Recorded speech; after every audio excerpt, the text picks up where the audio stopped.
Kalemi tani tek një ngjarje e cila ka përfshirë një 29 vjeçar dhe familjarët e tij të cilët shantazhoheshin nga 6 persona të cilët pretendonin se kjo familje i detyrohej disa para. Është arrestuar njëri prej tyre, kemi në komunikim të drejtë për drejtë sërish Sido Barka, i cili na jep më shumë informacion për këtë operacion të quajtur pretendimi në mos gaboj, apo jo Sido? Na jep disa informacione më shumë.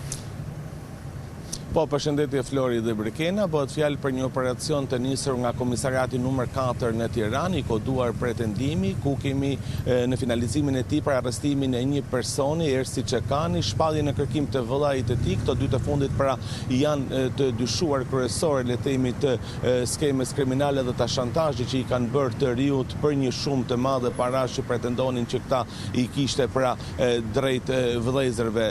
Njëri prej tyre i arrestuar, gjithashtu janë proceduar dhe 4 persona të tjerë në gjendje të lirë, ku njëri prej tyre është vllai i personit arrestuar.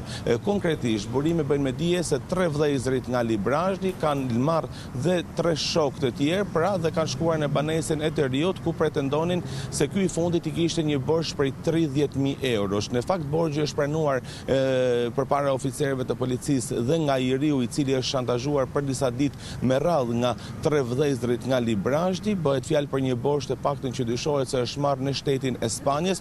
Nuk dihet ende burimi i këtij borxhi pra le të themi, por verifikohet nga policia nëse kemi të bëjmë me të ardhurat të jashtëligjshme apo jo. Kjo ngelet për të parë në bazë të hetimeve që priten të zbulohen nga Komisariati numër 4 në Tiranë dhe nga policia e Tiranës gjithashtu. Sa i takon le të themi disa ditë me radhë shantazhimi që është bërë të riut dhe familjarëve të tij, i kanë dërguar shpeshherë mesazhe pra me numra të ndryshëm, kryesisht 3 vëllezërit nga Librazhdi dhe i arrestuar i Ersi Çekani, ku i ka thënë se do të vras nëse ti nuk më kthen brenda pak ditësh borxhin për 30.000 eurosh. Jo vetëm kaq, po ai është për ndjekur, madje i kanë dërguar dhe fotografi të banesës së këtij të fundit, pra duke fotografuar banesën nga jashtë, duke dërguar më pas si një shenjë kërcënimi, pra se çfarë pritet ti ndodhte atij dhe familjarëve të tij, në qoftë se ai nuk kthente borxhin e parave. Ai menjëherë ka kontaktuar dhe ka lajmëruar policin, ku Komisariati numër 4 pra ka ngritur operacionin le themi të koduar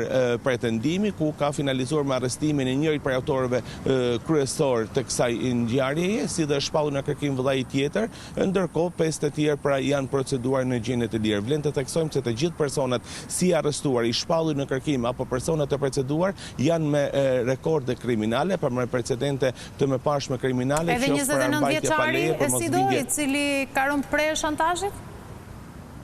Jo, ai nuk është me precedent penal të paktën deri në këtë moment. Flasin për personat autor të dyshuar të kësaj vepre penale, pra i arrestuari si dhe personi si dhe vllai i tij është shpallur në kërkim, si dhe personat e tjerë të cilët pra janë në hetim në gjendje të lirë. Bëhet fjalë për le të themi personazhe kontingjent të botës së krimit, madje kanë patur dhe episode kriminale në qytetin e Elbasanit, ku i arrestuari ka shoqëruar të paktën një person të plagosur pra drejt spitalit, pra bëjnë me dije se janë persona të lidhur me disa grupe kriminale në qytetin e Elbasanit ose dhe më gjërë. Megjithatë, kjo ngelet për të parë sa i takon verifikimeve, burimet të ardhurave pra që pretendojnë ata se i riu u detyrohet atyre në shumën totale për 30.000 eurosh, nëse kanë të bëjnë me një aktivitet kriminal apo jo.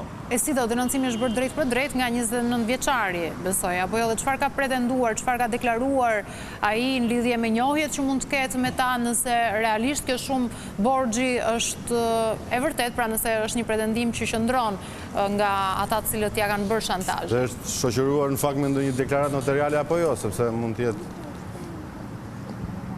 Në këto kushte nuk kemi deklaratë notariale, Flori, sa i takon këtyre borxheve të paktën të dyshuara nga policia, nëse vinë si burim i botës së krimit apo jo. Ka qenë vetë i riu në fakt 29 vjeçari, i cili së bashku me familjarët e tij pra kanë denoncuar rastin në Komisariatin numër 4 në Policinë e Tiranës për shkak se për disa ditësh të paktën ato janë shantazhuar me mesazhe të ndryshme, siç e thash, pra do t'ju vrasim, duke i dërguar dhe fotografitë e banesës së tyre, pra le të themi e kanë vëzhguar dhe ambientin e banesës së tyre dhe lëvizjet e tyre, duke u ndjer në këtë mënyrë të kërcënuar për jetën e tyre, kanë lajmëruar Komisariatin numër 4, ku më pas është arrestuar njëri prej autorëve të dyshuar. Sa i takon borxhit, ai ka deklaruar se u ka një borxh për 30.000 eurosh 3 vëllezërve nga Librazhdi, borxh të cilin ende nuk e ka shlyer, megjithatë ai ndjehet i kërcënuar për jetën e tij për shkak të mos shlyerjes së këtij borxhi.